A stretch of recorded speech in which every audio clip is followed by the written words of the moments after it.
Well, after we first brought this topic out in the open, most of the emails that we received were from people who thought that we should have included an atheist in our discussion.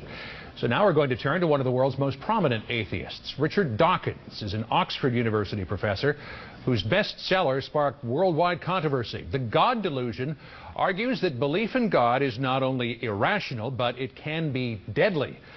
Paula spoke with him just a couple of days ago.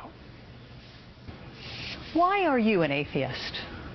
Why don't you believe in Thor? Why don't you believe in Zeus? Nobody believes in most of the things that you could believe in. You're an atheist with respect to the flying spaghetti monster. I'm an atheist with respect to the Judeo-Christian God because there is not a shred of evidence in favor of the Judeo-Christian God or indeed any other God. It strikes me that the atheist message is particularly threatening to some Christians because they believe in some way you're trying to compromise their ability to have this stuff out there on the public stage. Is there any public role, as far as you're concerned, for religion? I think people should be free to believe whatever they like, to write whatever they like, to say whatever they like within reason. But the problem is that religious people, I think especially in America and also in the Islamic world, are in the habit of getting it all their own way and are remarkably intolerant of atheists. But why do you think they're so remarkably intolerant of atheists? Well, I think there's a sort of historic misunderstanding of what atheism is. For some reason, people have been brought up to believe that atheists have two horns and a tail. I mean, there are figures that show that atheists are the most mistrusted group in America, which is pretty astonishing considering, as I say, the innocuousness of what they actually are. They're just people who hold a different belief system. Certainly you have encountered people, though, who are intimidated by your message, and that in some way it puts perhaps their own faith in doubt?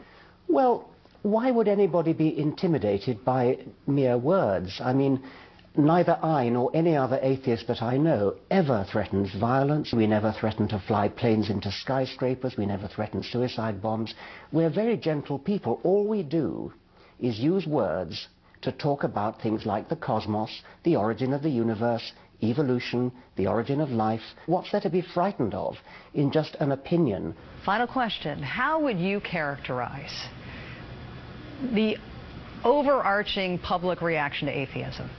Misunderstanding and really missing an awful lot of what's valuable, because if you're an atheist, you know, you believe this is the only life you're going to get. It's a precious life, it's a beautiful life, it's something that we should live to the full, to the end of our days. Whereas if you're religious and you believe that there's another life somehow, that means you don't live this life to the full because you think you're going to get another one. That's an awfully negative way to live a life.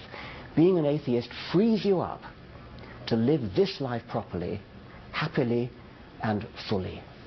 Richard Dawkins, we really appreciate your time tonight. Thank you so much for joining us. Thank you.